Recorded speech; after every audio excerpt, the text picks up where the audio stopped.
Hello and welcome to episode 27 of Calder's Calling, the Calder Times flagship podcast and your premier podcast destination for everything surrounding the American Hockey League. My name is Jay Foster. I'm joined today by Dean Weinheimer and Corey Swartz. We've got the full squad here. And on today's show, we're going to be breaking down the result of the first round, second round, kind of. The AHL playoffs are confusing, but we're going to be breaking down the series that have just finished, or the four that we've kind of been touching on for the past little while here. So we're going to be talking about all of that and maybe taking a look at what the next round looks like in the AHL. Before we kick all of that off, though, if you're not already subscribed to us on your favorite podcasting platform or over on YouTube, please go ahead and do that now. If you are watching on YouTube, please feel free to like, share, leave us a comment. If you hit the little bell button below this video, you're going to get notified every single time we post a new episode of either Calder's Calling or our sister show, Taps. So cut out the middleman. I'd also like to thank our show sponsor before we get into it here, and that's Document Doctors. While not on the ice, they can help you and your business optimize and increase your revenue and profits to a bigger slice. Check out documentdoctorsllc.com, and don't forget to mention that the Calder Times sent you to them. I was going to make a joke here because we're going to get into our 3 stars of round 2. And Corey just keeps leaning into the joke that I keep trying to make. So let's... At this point, I would be disappointed if it was anyone but a Hershey Bear. But we're going to do our 3 stars of round 2. So not necessarily our stars of the week, but our stars kind of the last couple of weeks. And Corey, which Hershey Bear is your star today? Oh, I thought we were doing one from just this last week, and so I went with it based on that. So don't judge me for it, but I went with Ivan Miroshnichenko for his outstanding performance in Game 4 for the Hershey Bears against the Lehigh Valley Phantoms. A night of firsts for a lot of Bears. 3 different players scored their first Calder Cup playoff goals in Hershey's series-clinching 5-3 win. And Miroshnichenko is a massive wild card in my book for the Bears. You know, first round pick. He's kind of been yo-yoed between Hershey and Washington for most of the season. Last 2 months, actually, he's been up with the Capitals. But here you're going to see his goal was not the game winner, I believe. But it put Hershey in front, and it was a lead they ultimately did not relinquish. Just a great boards battle win with Pierre Dubé and Jimmy Huntington kind of forcing a turnover. And, you know, the Bears torched Cal Peterson glove side in this game. I wouldn't be surprised if you look back that all 5 of their goals were on his glove side. It just felt like it was just, for whatever reason, it was just money from that position. I'm not really sure.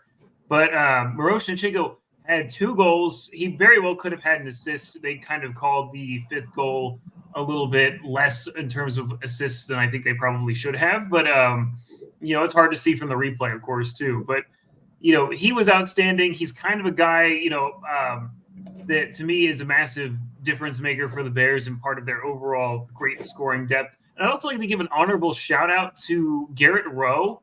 Guys, if you can believe this, they swapped out Matthew Phillips, you know, Mr. 5th leading point scorer last season in favor of the veteran Garrett Rowe. And it was a huge contributing factor to the Bears and Miroshnichenko's line specifically having a lot of success. On the 5th goal, Garrett Rowe actually gets the rush started to Miroshnichenko, who, you know, kind of came in on that nice 2-on-1 that kind of got the chaos started, for lack of a better word, on that goal. So big shout out to Garrett Rowe. He's been fantastic. And the Bears are moving on to play the Hartford Wolfpack. Yeah, we'll talk about that in a little bit here, but the Bears, I think, didn't scare some people, but I think it got a little bit tense there after that game 3. We'll talk about that in a little bit, of course. Though Miroshnichenko is one of those guys who I feel like he's just easy to root for. You know, obviously the story of him coming back from having cancer, and I don't recall exactly what kind. I want to say Hodgkin's lymphoma, but correct, yes. Just a really great story. And like you said, he spent a bunch of time up with the Capitals this year, probably still has some AHL life in him, although the Capitals, it's kind of a shambling corpse at the minute. So who knows? Maybe he makes the big team next season, and Hershey Bears fans have to just kind of miss having him around, but he was a really fun story this season, I feel like. I'm also picking a rookie. I'm not picking a goalie, though, which I am kind of breaking the mold here, and I don't know if that's allowed, but I think it'll probably be okay. Zach Lheureux from the Milwaukee Admirals. So, and again, we're going to talk about Milwaukee's reverse sweep a little bit later on in the show, but Zach Lheureux had 5 goals in the last 3 games of the series, all wins for Milwaukee. He had back-to-back 2-goal games in games 4 and 5, and game 5 opened the scoring at 43 seconds into the first period, and then scored again literally 15 seconds later. So not even a minute into the game, and he's already got 2 goals. The Stars made a confusing goaltending choice, which we won't get into here. But Zach Lheureux, after a very quiet start to the series, I thought really kind of came alive. He's currently tied for second in the AHL in playoff scoring right now with 9 points in 5 games. And like I said, he had 2-goal game in game 4. I believe he had a 4-point game in game 4, actually. And then a 2-goal game again in game 5. So just a really fun series for the rookie who was up there in scoring for the Admirals in the regular season and has kind of come alive in the back half of this series against Texas. And Grand Rapids should be extremely, extremely worried about Zach Lheureux, in my opinion. Deana. And yeah, so Jay and I swapped. So last week, if you were listening, he talked about how the trend here is for Corey to go Hershey, rightfully so, Jay to go goalies, and I go for the vibes. Well, Jay and I have swapped, and I'm actually picking a goalie this week. We're going to stick with the Milwaukee Admirals, and I am going with Troy Grosenick. So if you weren't paying attention, the Texas Stars actually went out to a 2-game lead on the Milwaukee Admirals, who just had a spectacular season, that 19-game winning streak. And then I was even a little worried, thinking that they had peaked too soon. What's going on? Jay, you said something about Yaroslav Askarov looking not that good. I forget what you used, but it's kind of like pedestrian. He Looks mortal. Yeah, it just wasn't who we thought he would be. So the Milwaukee Admirals ended up skating Troy Grosenick in net, and he helped his team pull off a reverse sweep. So in those 3 starts, he had a .920 save percentage, 2.34 goals against average. Meanwhile, Askarov had 2 starts with an .840 and a 4.13. So, yeah, Troy Grosenick, in my opinion, helped save the Milwaukee Admirals, and here we are. I'm not going to lie, and again, this is something we'll talk about in a little bit. I didn't think that they were going to pull it off. I thought that this going away from Askarov was going to blow up in their faces, and to their credit, it worked out for them. Grosenick was good enough. I don't think he wasn't out of this world incredible, but he was good enough. And sometimes that's all a team needs. I think it was very much a mental as well and you know what? We'll talk about this in the actual Milwaukee section because I have thoughts about goaltending. But before we do that, let's talk about the Eastern Conference, which kind of shook out mostly as we thought it would. I know that we were getting very smug last week when we talked about Hershey being up 2-0. Turns out Corey was right all along. The Hershey Bears beat the Lehigh Valley Phantoms 3-1 in the series. They went up 2-0 and then played, I believe, what Corey referred to in our little group chat as the worst game he's ever seen the Hershey Bears play. In game 3, Lehigh Valley with the 2-0 shutout, I want to say, for Hershey. And then they come back, they win that 3rd game in game 4, and they will be continuing on to play the Hartford Wolfpack. So Corey, let's just kind of get some thoughts on. Obviously, this is kind of what we expected. We expected Hershey to win the series. How do you feel they bounced back from that game three loss? I think that was just a game. It's one that you can throw away. It's just kind of being they didn't have it. They thought it was going to be easy, whatever the case might be. But just based on the comments that Todd Nelson made after the game, he said we looked like a group of boys against a group of men. You could tell that he was not going to sit idly by and let this become a storyline. I don't think where the Bears were not going to be unprepared to play on Saturday night in Lehigh Valley. And you give them a lot of credit for resiliency in that game. I mean, the team that scored the first goal in all three previous games won each game. The first goal was kind of a death kiss in a sense because both teams are very stalwart defensively, very strong once they get into their system play. But, the Bears, you give them credit. They responded. It was, 17 seconds later. They had barely uttered the word phantoms before over the PA address before Ivan Miroshnichenko, scored on that breakaway. It was literally if you watch the replay and listen to it, it's fantastic because it's right as they're going from fan to tums. You can hear the wind go out of their sails mid-call. It's insane. But, the Bears stuck with it. They gave up that kind of the weak goal that Hunter Shepard gave up, the only real weak one he's given up all in a long time to Garrett Wilson. That could have been another death blow in a lot of ways, but the Bears stuck with it and just kind of, got back to their game. It took them a little bit. And, certainly if you're into reading more about the Lehigh Valley Phantoms, I just did a good piece about their season. And, the Phantoms are a team nobody expected to do anything, really. I mean, we expected them to probably not win a game against Wilkes-Barre. They turned the tables on them. Game 3 was kind of their peak in a lot of ways where they took that same game plan and applied that to a team that finished almost 40 points ahead of them in the standings. It's absurd. So, you got to give Lehigh Valley a lot of props there. That article is there to read if you want to know a little bit more. But, as the Bears ultimately prevailed here, now they go on to play the Hartford Wolfpack in a rematch of last year's Atlantic Division Finals. And I got Deana to prime this up here, but a great clip from Ivan Miroshnichenko, I forgot to mention during my segment, was he was given the Bears head for being the team's MVP of the game, and he had a great little speech. So I wanted to play over the mic here. The puck was going to 2-goal mural over here.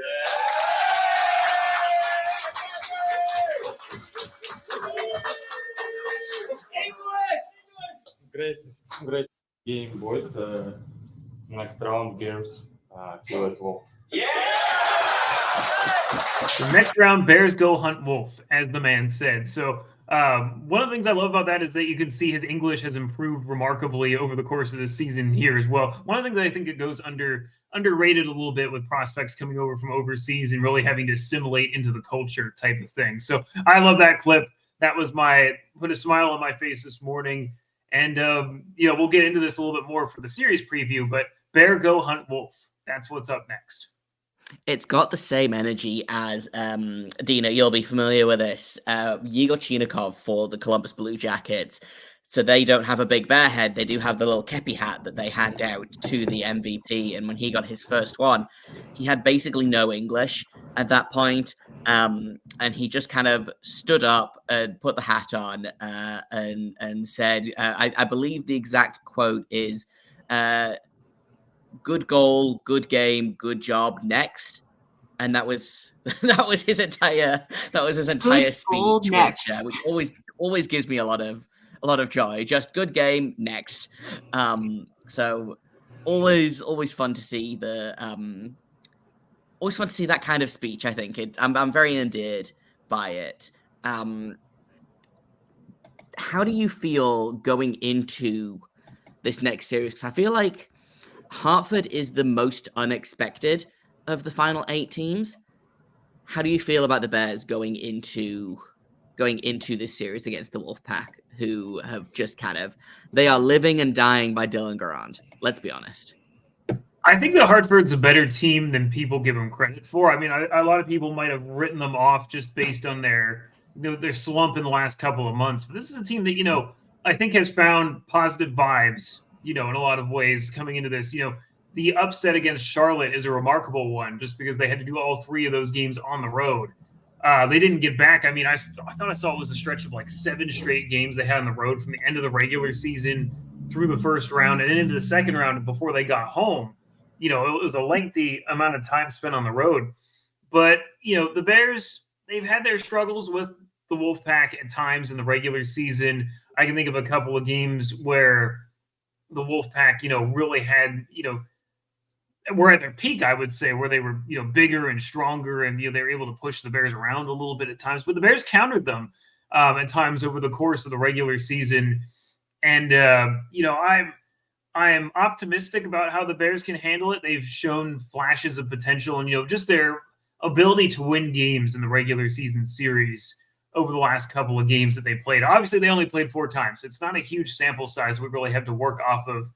One of the oddities of Atlantic Division play, you'll play some teams 12 times, you'll play others 4. It's strange. But I do like their chances. I mean, it really feels a lot like last year in the sense where, the Bears are kind of coming in as the favored team, but I think it's going to be a great battle and a great test for the Bears because, again, you're facing, just like Lehigh Valley, a hot team that's kind of living and dying, by their strengths right now. And, you're wondering, will this, we've seen it a couple of times, right? That first round being used as a springboard into kind of some hot flashes for some of these underdog teams. It's going to be a great battle, I think. And I like the Bears' chances on it, honestly. Yeah, I think I was so impressed by it. And I didn't get to watch a ton of the Hartford-Providence series, but I did have Providence winning that series just because I think, Bears aside, Providence were... And because I feel like you have to really take the Bears out of any kind of conversation because they're just so head and shoulders above any other team in this league. Providence was the second best team in the Atlantic Division and was probably good enough to be the best team in any other division. And Hartford handily took care of them, I think. So it's going to be a really interesting... 2 of those games were in overtime. So I will say there is that kind of caveat that Hartford's also just been very clutch too. Mm-hmm. But for whatever reason, the last 2 seasons, Providence has been, a first round flop. And I say first round, they had buys the last 2 seasons, but they've had great finishes. And for whatever reason, I kind of alluded to the first round being a springboard in a sense to success. But Providence has kind of been the opposite, where it seems like they've almost struggled getting out of bed in a sense after having that long layoff in some ways. It's a strange phenomenon. I think it'd be worth going in depth on to kind of see if the buys are in, from the first round, as much of a blessing as they are when you're away from action. Like there's some teams that come in and they're psyched up and other teams they're just not, they haven't hit that mode yet. I think that's been Providence being victimized by that for the last 2 seasons. Yeah, it's Brest versus Rust, That's the eternal question, and that's what we saw in kind of 3 of the 4 series that we are going to talk about in this episode is, that eternal question of, is it better to be rested or is it better to be playing and rolling, and I think it would have been really easy for Hershey to kind of fall into that boat as well of they haven't played in like a week and a half. Lehigh Valley's obviously coming off of a big upset win over Wilkes-Barre Scranton. And a kind of a similar thing from what we're going to move on to. Actually, no, what we'll do is we'll finish off with the Hershey Hartford predictions, because predictions are always fun. Who do you you said, okay, you still like Hershey's chances. Hershey wins. How many games? I'm going to go 4 again. I think that it's a similar situation to Lehigh Valley where, the Bears have the advantage of starting out in home ice where they've been extremely good this season.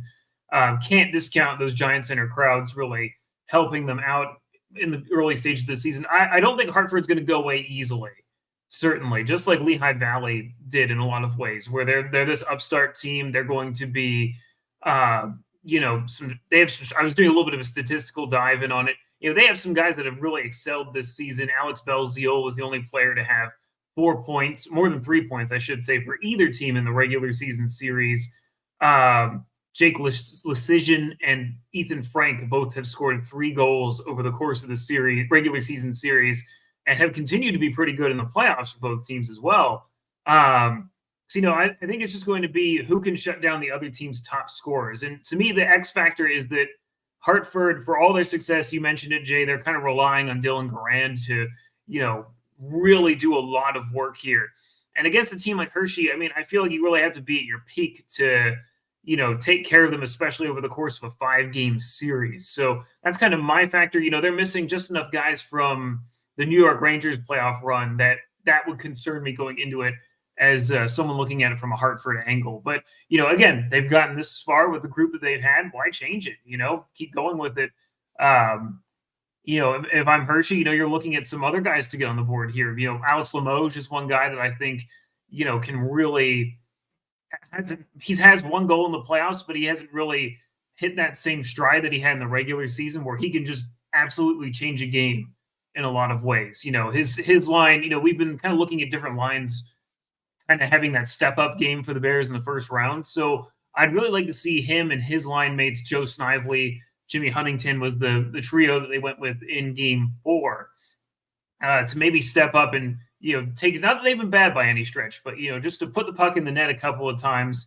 Again, the Bears have 2 other lines as well as the 4th line that didn't really have quite as much in game 4 against Lehigh Valley. There's a lot more to give scoring wise from this lineup. So that's kind of my X factor is if the roster afflictions for the Wolfpack will catch up to them in the series. Yeah, Hartford's a really interesting team because I believe they're the only remaining team that's still their parent team is in the NHL playoffs. So it feels a little bit like this is not even their final form, like they're missing their captain, I believe. Johnny Brodzinski was named the captain this year. He's still up with the Rangers. I believe Riley Nash is now injured. So that's going to be an interesting loss for them because I think he put the team on his back at lots of important points in this Providence series. Deana, how do you feel about kind of this series going forward? Are you Hershey winning again? Are we going bold and saying Hershey in 3 again, or are we feeling a little bit more conservative?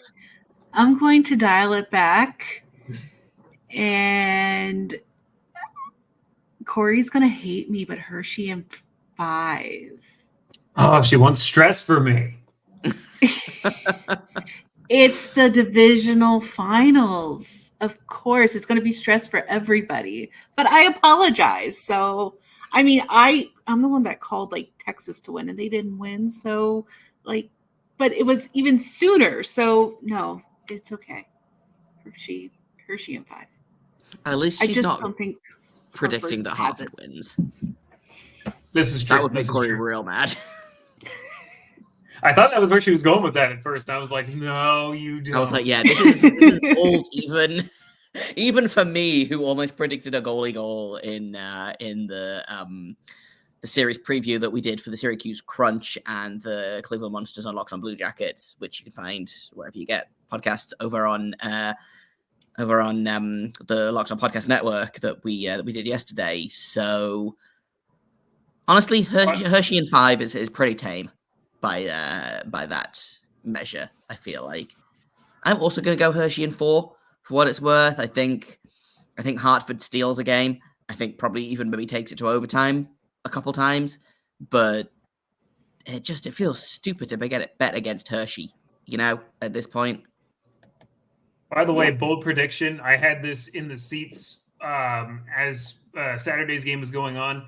Is if Garrett Rowe remains in the lineup, which I think he should be to start this series, I'm going to say he's going to be this year's Henrik Borgstrom in that he is going to have a big moment for the Bears in terms of whether it's, scoring a goal, making a great play. He already kind of had it in game 4 of the Lehigh Valley series to really galvanize the Bears. He was the perfect fit of a player to put in the lineup for that kind of series. And, if you guys are unfamiliar, Henrik Borgstrom famously took over the center line on the top line for the Bears last summer during the playoffs after Mike Scarbosa was injured. Starting with the Hartford series, he had the overtime winner for the Bears in game 1 against the Hartford Wolfpack. One that I was right center square to watch that goal. So it's one of those ones that, he famously helped set up the Game 7 overtime winner against Coachella Valley as well. So, just one of those like total hero types to emerge in the playoffs here. I think that Garrett Rowe has that in him. So that's my other bold prediction for some point coming up here. So watch out for Garrett Rowe if you are from Hartford and you're listening to this. Watch out for Garrett Rowe. Let's move over to the other series in the East that we've kind of been focusing on. Cleveland and Belleville. Again, Belleville kind of put the fear into Cleveland with that first win, which again comes down to rest versus rust. Cleveland didn't look like they were ready to play until like the second period of game 2. But they prevail. 3-1 series win over an extremely pesky Belleville Senators team. And again, I don't remember if I said this on Calder's Calling last week, but I've said it on Twitter. I've said it on my own show on Locked On Blue Jackets. I mean this in the best possible way. Belleville is such an unpleasant team to play. Mm-hmm. And I mean that in like the highest of compliments, So Deana, how do you feel about Cleveland in that series, and how do you feel about them going forward? We talked about putting the fear in God in game 1. How about that double overtime in game 3? Oh my gosh. That one was, I had fear in double me. overtime builds character. Oh, boy, I can say that because I was asleep and watched the game the next day knowing who won. So. Meanwhile, I was sitting in this very chair and I had the arms going, no, go. I was animated that night a little bit too much for that late in the day. So, but yeah, overall, really great series as it went on. Going back to that rest versus rust thing.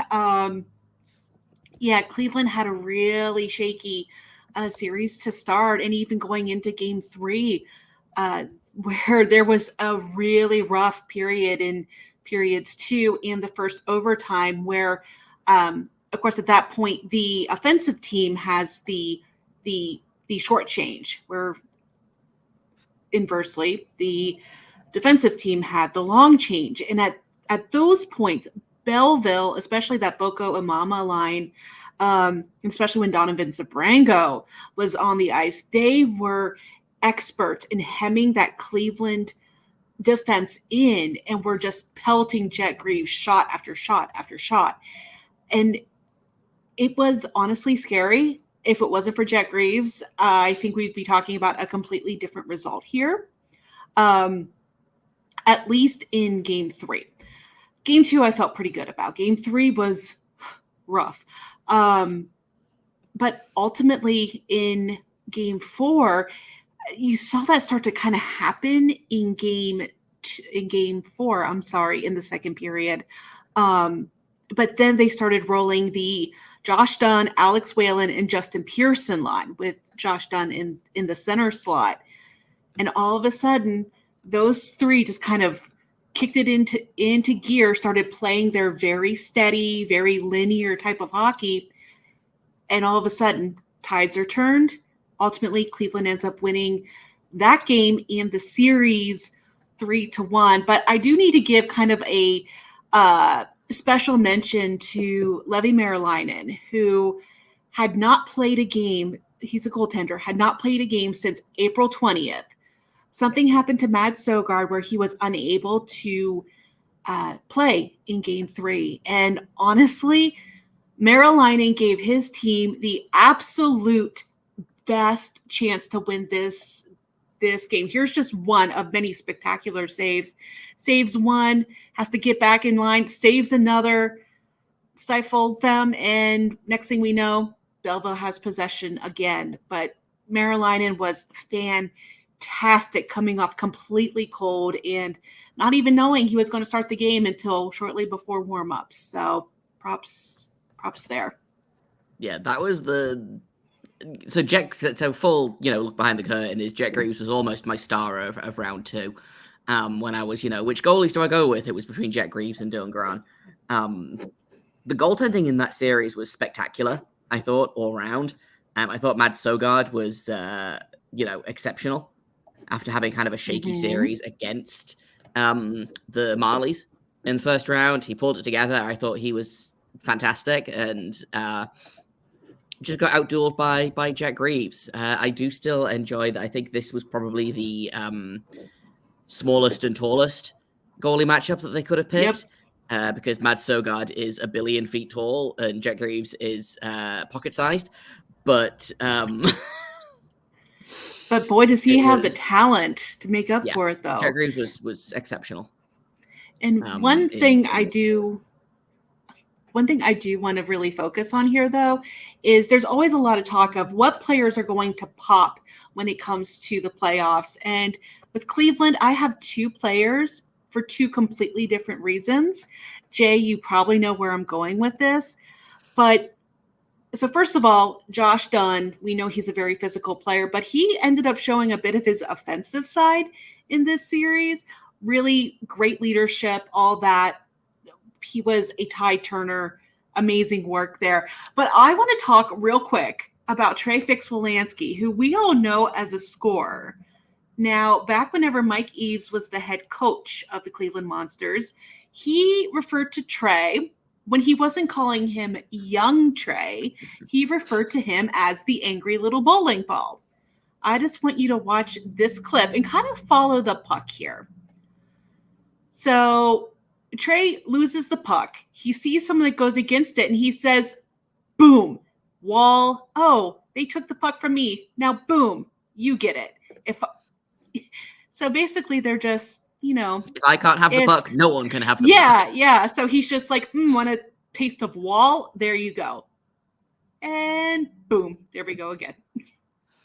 It's just the playoffs bring out different sides of people, and different sides of different players. And he was like that the entire series. It's just like, Trey, I'm not used to this side of you, but I'm here for it if it makes the plays work.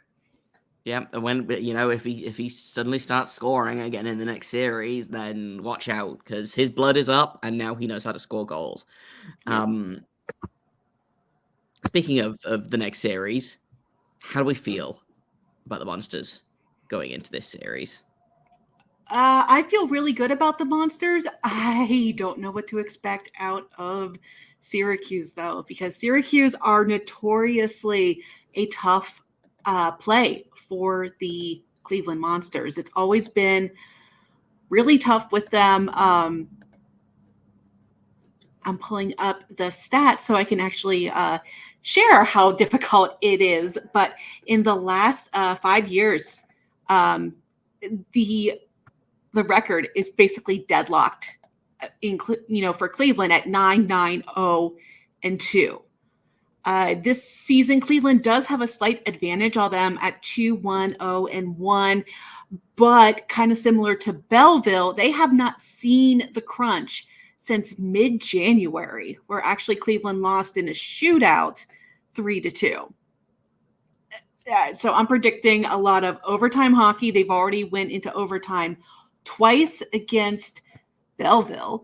In the regular season, they went to overtime twice against Syracuse. So it's going to be a super hard battle. If there's any, X factor for Cleveland, it's going to be Jack Greaves just being that much more familiar with the league.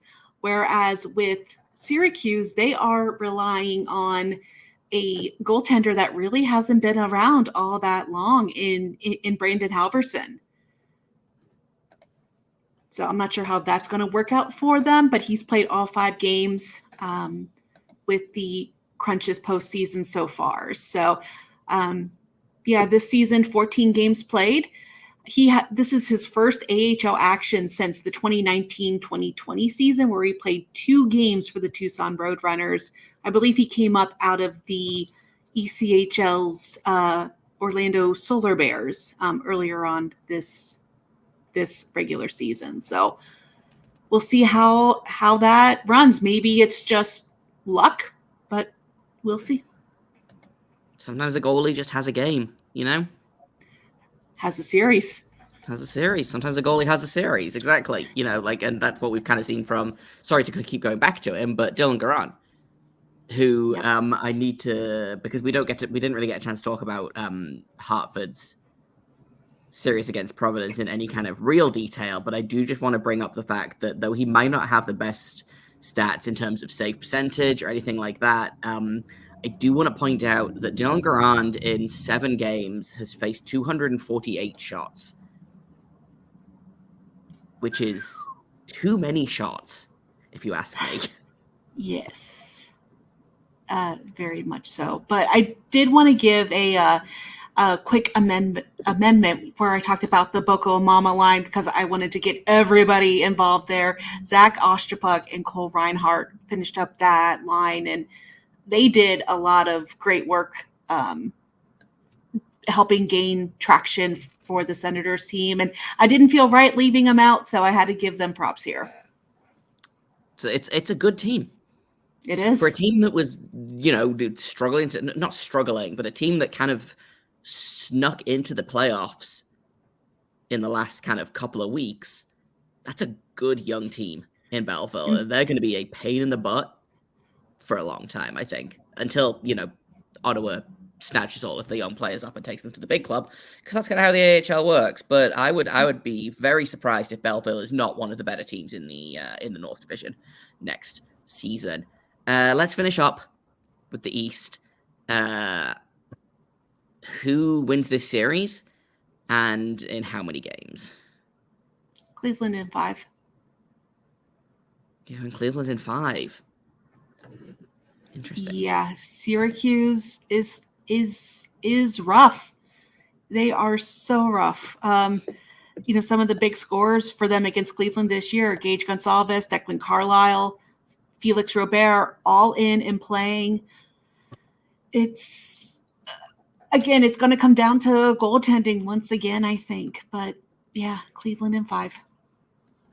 Corey, how do you feel about this series? Oh man, I'm leaning in the middle. I think it's going to go at least 5 games. I think 5 games is what my benchmark is for this one. I think I'll also go with Cleveland just because I feel like I've never seen them with all their players at a single time. So I'm sort of, can't discount full power. Yeah, full power Cleveland, I think, is a different animal. What did I say? What did I say? Did I say 5 or did I say something else? 5. 5. Okay. So it's a 5-game series. I was like, what did I say? Did I say 7? No, because we're not there yet. And I knew that. Nope. Anyway, I think it's going to be Cleveland in 5. And my thought is that, Cleveland at full power is a different animal. I've loved the play of like clips like you just showed of Trey Fix-Wolanski. It feels like Cleveland's kind of all in. Although, of course, you can't discount Syracuse. They are a hard, heavy, large team. And they play that way. And if you're not prepared to face them, they will dismantle you. And I don't mean to say that, that Cleveland's not prepared, that's going to be the case, because I think that Cleveland is, again, on, a different team right now. But as you said, they haven't played each other in a while. This is a different team. But you do have to be prepared to face Syracuse. It kind of reminds me a little bit of how Rochester was last year when they made it to the conference finals.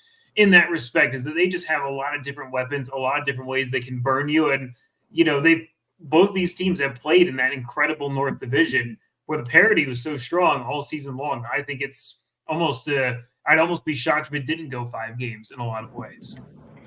Well, one thing to remember too, it came down to basically the final game or two of the season where it was Cleveland and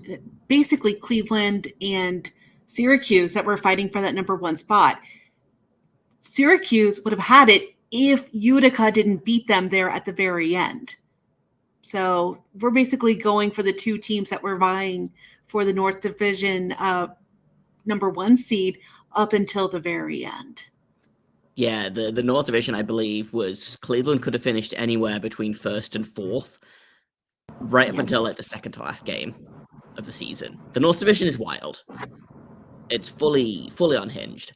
I'm going to go bold. I think Cleveland takes it in 4. I got a good feeling. Jet Greaves is looking like Jet Greaves.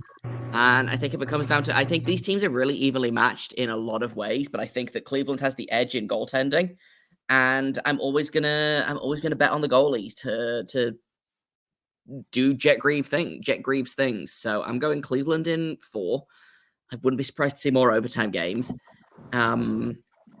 But we'll see how it goes. This is the most evenly matched of the series, I think, of the 4 series that are remaining. But we'll talk about the teams in the West next, because I think these are the more surprising results out in the West. So we'll talk about that in just a second. But before we do that, I just want to share a little bit more about our sponsor today, Document Doctors. Is your business growing beyond the 4 walls of your office? As businesses grow, so do the challenges of keeping people trained, safe, and supportive. Document Doctors, a proud sponsor of the Calder's Calling podcast and the Calder Times, offers affordable solutions to help optimize your business and keep the good times rolling. They offer content-focused solutions such as training, document creation, back office process optimization, policy and procedure development, and much, much more. Support the podcast and support the Calder Times today by visiting them over at documentdoctorsllc.com. And don't forget to mention us when talking to their team of contentologists. Once again, documentdoctorsllc.com. Shop and support small businesses today. I'm going to flip the order that our Western Conference matchups are in here, just because I want to talk about the Milwaukee Admirals doing the dang thing. Last week, when we recorded, they were down 2-0 to the Texas Stars, who looked like they were capital R rolling. Milwaukee looked flat, uninterested. Their star goalie was the worst goalie in the playoffs by a significant margin.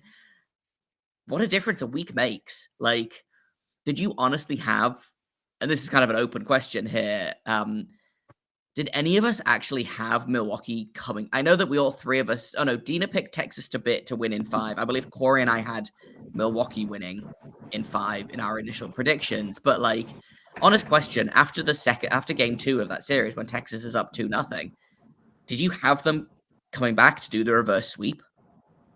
Nope. I fully thought they were dead in the water.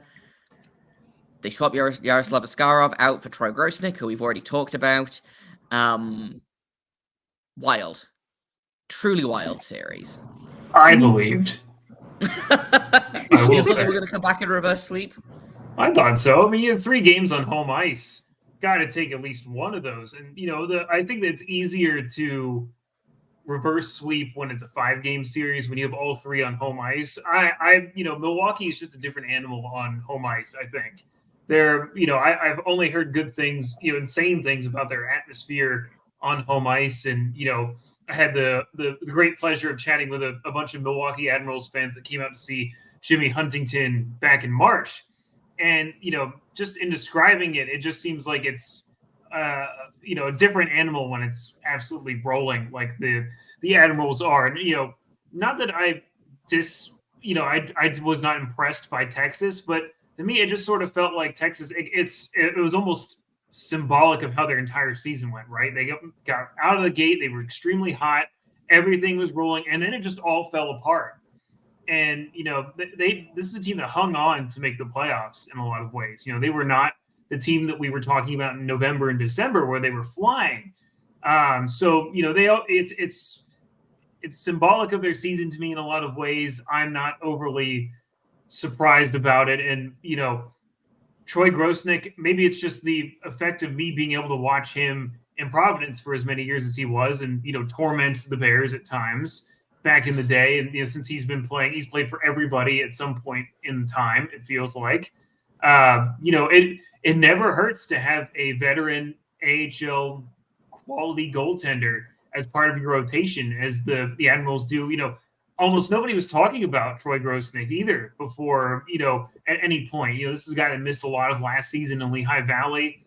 They're kind of taking a chance on him. He got overshadowed by Askarov in a lot of ways. And he just went out and, he said, like Jay said, he wasn't stellar. He wasn't, he didn't have shutouts in every single game type of thing. But sometimes it's just getting a guy that you feel confident having your back on for a team to change that momentum. You get the first win and you just build on it from there. So I thought Milwaukee could take care of business, especially after they won the first 2 games. It was it just felt like it was a tidal wave at a certain point. So even on the day of Game 5, I had a few people tag me on Twitter and say, "What are you thinking for this?" And I stuck by it with Texas. I had predicted that, not in my Calder's Calling bracket. I still picked Milwaukee, but here on the show, I picked Texas, when and I money's was going. involved. But there is no money involved for me. I can't win. This is all for kicks and bragging rights. But yeah, I thought that maybe they might stand a chance, but ultimately the cowbells in the arena in Milwaukee were too much. Yeah. I have 2 points here that I want to make about goaltending. First of all, how insane is it that we're sitting here talking about how a 920 save percentage is only okay in the playoffs? And I think because we're looking at, performances like Eric Portillo, who we're going to talk about in a second, performances like Jet Greaves, Hunter Shepard has been excellent, Dylan Garand has been excellent. Troy Grosnick was very good in this series. He wasn't, goalie of the year level good, but a 920 save percentage in the playoffs is still very, very good. And it just felt insane that we were all sitting here like, well, he was fine, I guess. And then I looked at the actual numbers and was like, oh, actually, maybe he was better than fine. Also, that's 9th overall, though. Yeah, exactly, which is why it's so insane. Yeah. Do we need to talk about Texas's decision to pull Remy Poirier for Game 5 in favor of a dude that has 4 career AHL games and all of 20 minutes of postseason play this season in Ben Cross, who allowed, like I said, he allowed 3 goals on 9 shots in the first period. They ended up having to go back to Poirier in the second, and then they spent the rest of the game trying to crawl out of that 3-1 hole that they were in. And I hate to blame the goalie. I really do. If Poirier starts this game, are we looking at a different result? It would have at least gone into overtime, I think. I don't get that decision at all. Again, no hate towards the goalie. He was put into a very difficult situation here. I question the person who made that decision, which we don't know ultimately who did that. I don't think it was the right one at all. He got pulled Just for a truly wild decision. And I don't know whether they were like, hey, it worked for Milwaukee, but Ben Cross is not Troy Grosnick. No. And I don't understand what the thinking was behind that. But Milwaukee moves on. They made it difficult for themselves, but they move on. They're going to face the Grand Rapids Griffins, who I must remind you all, I believe they were the team that ended Milwaukee's 19-game win streak back in February. So, how do we feel about this series going forward? Milwaukee's rolling. Do they keep running Grosnick out there? I think you have to, right? I mean, I know what I would do, and as much as it sucks, I'd be like, yeah, you've got to go with a hot hand in the playoffs. Short series. You've got to capitalize on the fact that Grand Rapids hasn't played since May 5th, and it will be May 15th by the time they play next. Rest versus rust. We'll be talking about it all episode. Are they really rusty, though? I mean, did you all check out the footage of Jonathan Berggren running in a race in downtown Grand Rapids in his pads and slides? And he's out there. I thought it was delightful up until I saw the slides and was like, this kid's going to break his neck. That was a very stressful thing. As someone who has run in slides before, like, not any kind of real distance, but I was like, this kid is going to fall and break his face. And there goes Grand Rapids playoff hopes. So maybe they're not rusty. Maybe they've all been running secret marathons in the meantime. But so, Corey, what's your pick? It's hard to bet against Milwaukee, but you can't argue that Grand Rapids has not been, kryptonite to them in some ways, ending the win streak. I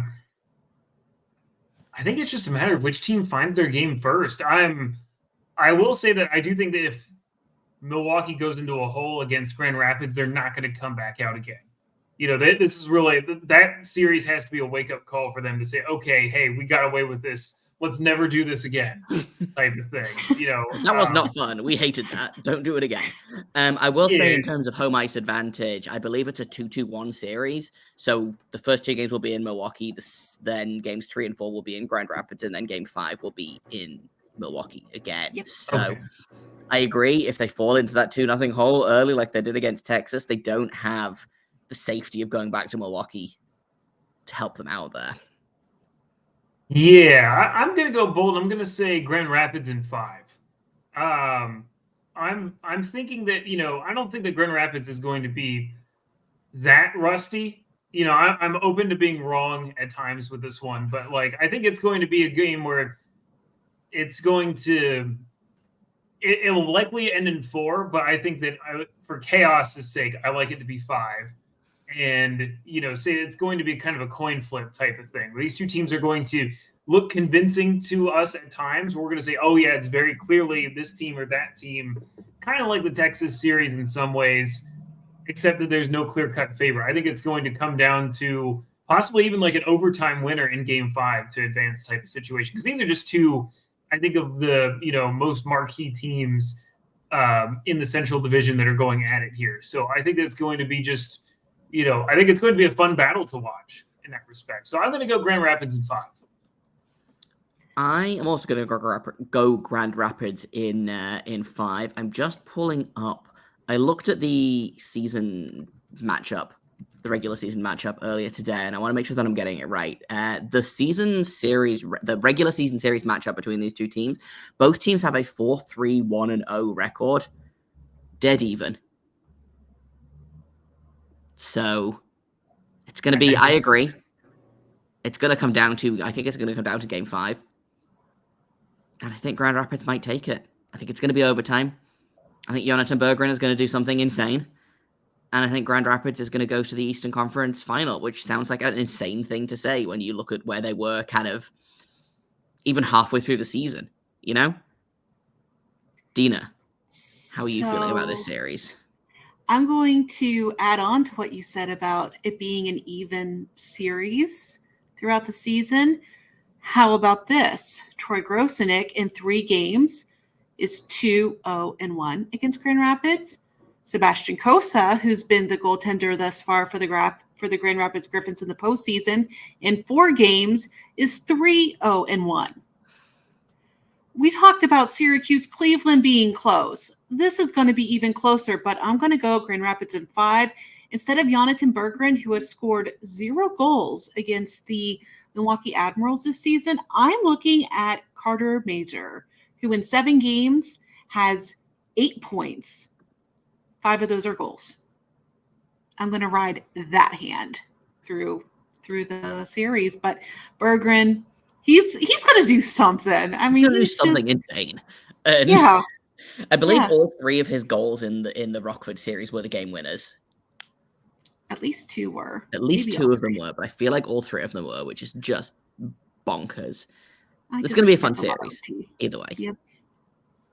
Speaking of fun, I had a great time with my temporary beat, the Ontario Reign, who are the last unbeaten team in the AHL playoffs. They went 3-0 against Abbotsford, who did not go down without a fight, but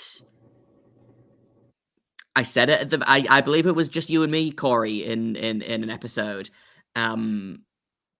If Ontario gets rolling, they're my pick to come out of the West. I think my official prediction was Ontario Cleveland in the final. And I'm feeling pretty good about that right now. They're gonna lose at least 1 game in the next series. Coachella Valley is so good. They made Dustin Wolf look human. But Ontario just looks immortal right now. Eric Portillo gave up 3 goals in Eric Portillo gave up 3 goals in game 3 against Abbotsford and still has, I lost my stats. He still has a .956 save percentage. He's given up 6 goals in 5 games so far. He's got a shutout. So wild. I don't understand what's happening in Ontario, but it's been so much fun to watch. Something's Hershey, in the Ontario, water. as a sorry to immediately get sidetracked on this, but in terms of who's coming out of the West, who's coming out of the East, Hershey and Ontario as a series would be so awful for travel purposes. It would be But we saw it with Coachella Valley last year, so clearly the league just as can make bad. it work. But I believe Ontario is slightly further towards the coast than Coachella Valley, so even Maximum further. distance. Just a little bit more distance. I'm having flashbacks to when Cleveland won the Calder Cup, and they were in the West, and they had to fly out to Ontario, and the Blue Jackets literally lent them the team plane to get out there because it Sometimes was you just gotta do so what you much. gotta do, you know? Yeah. But Ontario, Coachella Valley. Coachella Valley has looked very good in, I think, limited games. They've only played 4. But that being said, Ontario have only played 5 because they won their first series 2-0. They won their second series 3-0. So they've only played one more game than Coachella Valley.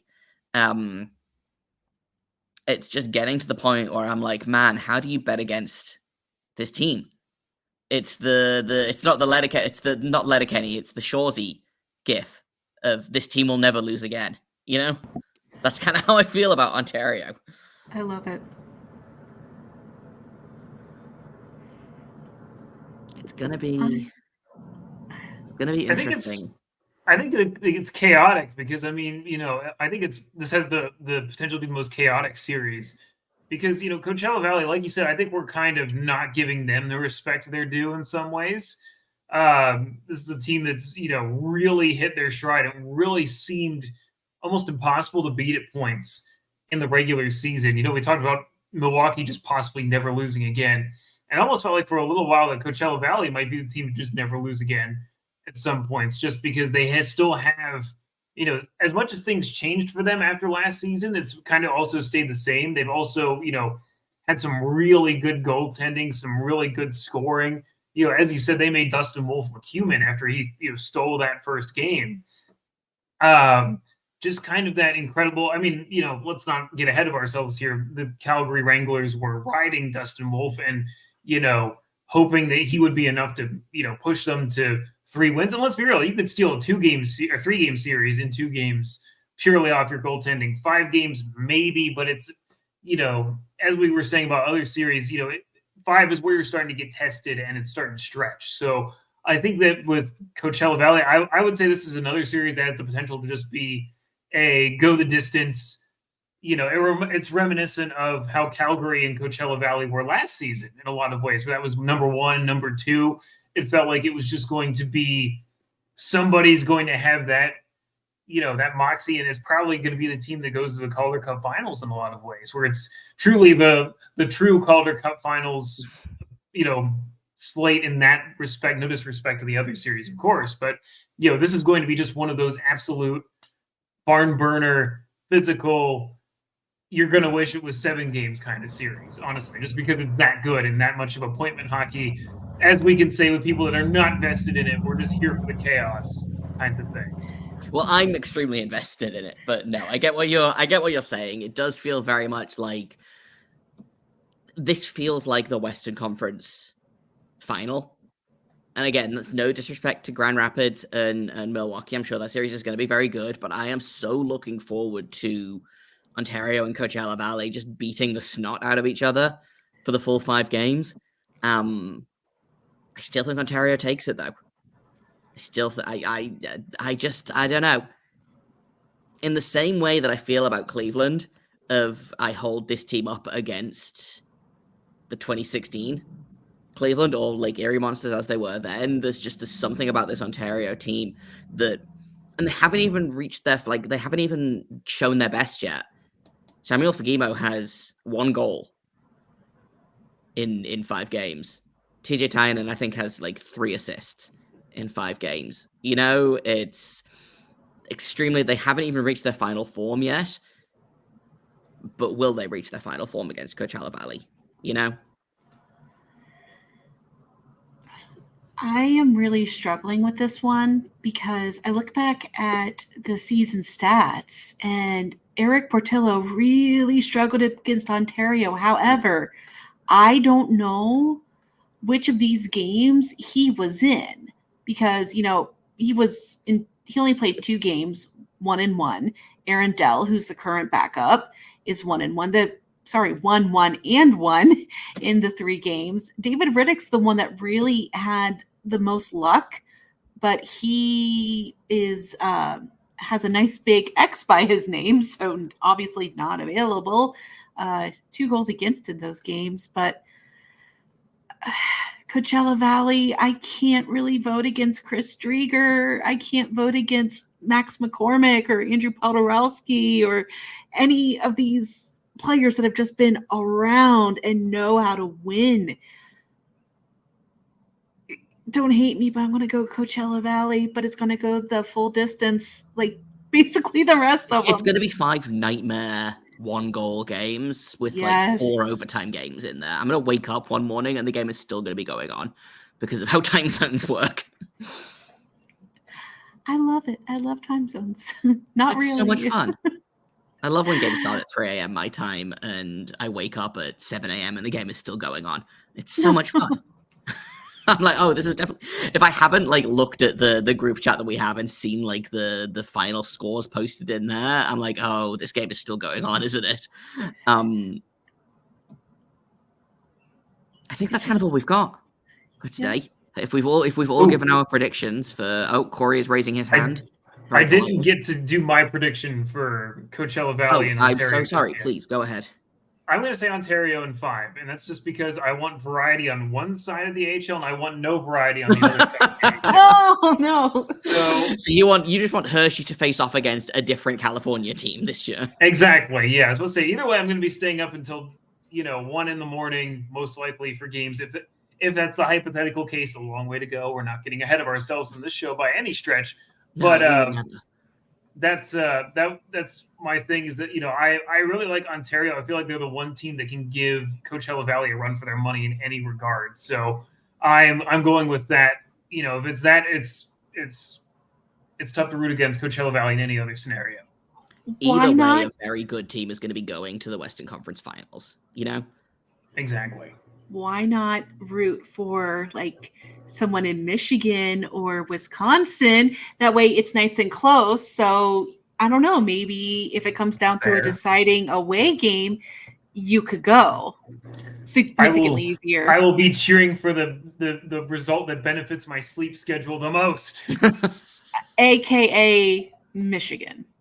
Yeah. It's in the same time zone. That's the way I should be looking at it.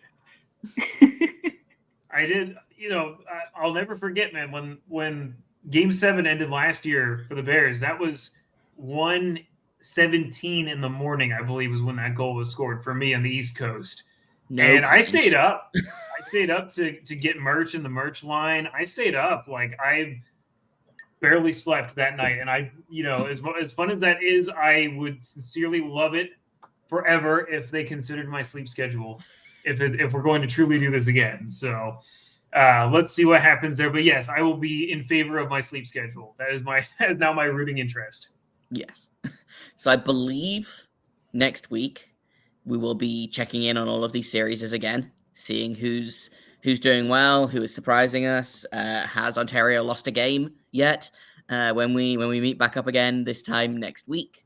But that's going to be it for us here at Calder's Calling. If you want to check out our written coverage of the AHL, we are going to be having previews out for all 4 final matchups. 2 of them coming out on Wednesday morning, 2 of them coming out on Thursday morning. So you can find those at thecaldertimes.com. You can follow us on Twitter, Instagram, Facebook, TikTok, all at The Calder Times. If you haven't already, feel free to hit subscribe on YouTube, on your favorite podcatcher. Leave us a like, leave us a comment. Don't forget to tell your friends where they can find all the AHL hockey chatter their hearts desire. We'd like to extend a final thank you to our sponsor, Document Doctors. Until next week, I've been Jay Foster. That's been Deana Weinheimer. That's been Corey Schwartz. And we have been Calder's Calling.